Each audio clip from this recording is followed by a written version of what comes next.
यह कहानी एक काली डायन की है। काली डायन बहुत ही खतरनाक है। यह कहानी एक सचमुच की घटी हुई घटना है जो कि मैंने अपनी दादी से सुनी है और बहुत ही पुरानी बात है। औरंगपुर नाम का एक गांव था। उस गांव के कुछ लोगों का मानना है कि भूतों का कोई अस्तित्व नहीं होता है।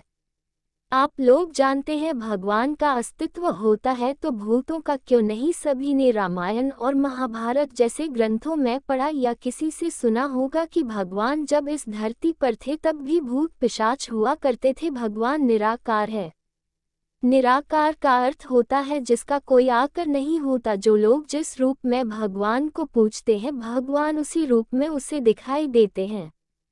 तो प्रेम से बोलिए भक्त और भगवान की जय। और समय व्यर्थ न करते हुए मैं आपको अपनी कहानी की ओर ले चलता हूँ। बहुत पुरानी बात है। तब पानी के ज्यादा साधन नहीं हुआ करते। लोग कुएं बावड़ी तालाब आदि से पानी पिया करते थे।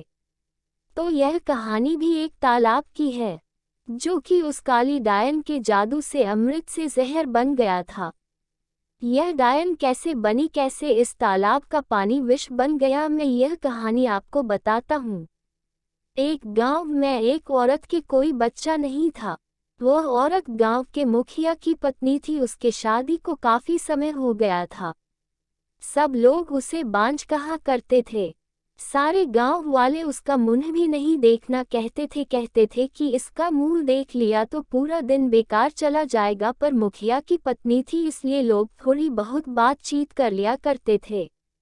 एक दिन गांव में एक फकीरा बाबा भिक्षा मांगते हुए आ पहुंचता है तो वह बातों ही बातों में उसका हाथ देखने लग जाता है और कहता है आपको बच्चा नहीं है ना। वह बोली आपको कैसे पता चला। वह बोला हम हस्तरेखा में निपुण हैं और हाथ देखकर यह बता सकते हैं कि क्या होने वाला है, क्या होगा। वह बोली अच्छा तो यह बताओ कि मेरे बच्चा कब होगा। तो उसने कहा आपको भगवान ने बच्चा तो नहीं दिया पर मैं एक रास्ता बताता हूँ।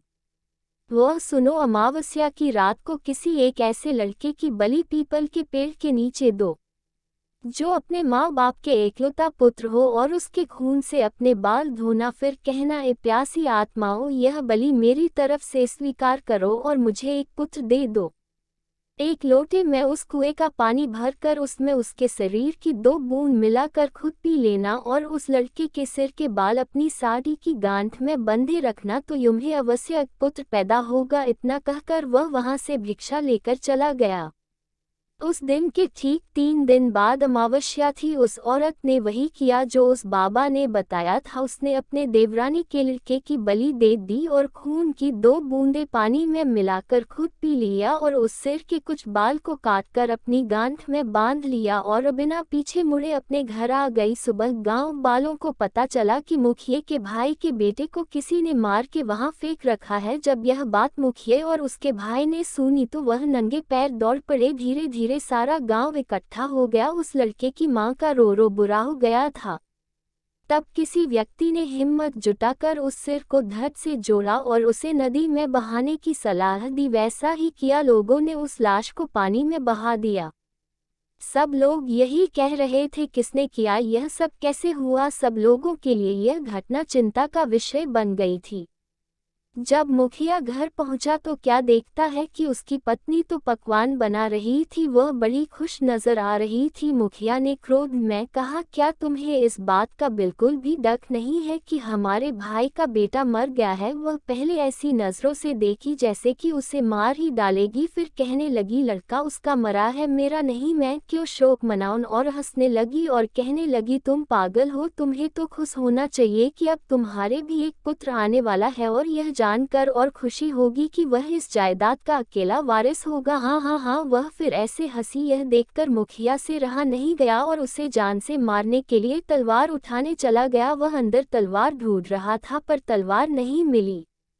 जब वह पत्नी के बेड के पास पहुंचा तो क्या देखता है कि सारे कपड़े खून से लथपथ हैं और तलवार भी वही पड़ी है और उस पर खून लगा है। वह यह सब देखते ही समझ गया कि यह सब इसने पुत्र प्राप्ति के लिए बलि दी है। उसने उसे मारने का विचार बनाया कि अभी मैं इसको मार दूंगा तो सब लोग मुझे गलत समझेंगे, और वह वहां से चला गया। उस दिन से गांव में ऐसी ऐसी घटना होने लगी। किसी की भैंस मर गई, किसी ने उसे मार डाला और उसके शरीर के अंग इधर उधर फैले पड़े जैसे कि किसी ने उसे नोच नोच कर खाया हो। तो किसी दिन किसी का कुत्ता, किसी का बछड़ा, तो किसी की बकरी मर गई और उसी तरीके से वह मर रही थी जिस तरीके भैंस को किसी ने मारा था। ऐसी घटना से सारा गांव परेशान था। किसी को यह समझ नहीं आ रहा था कि आखिर हो क्या रहा है।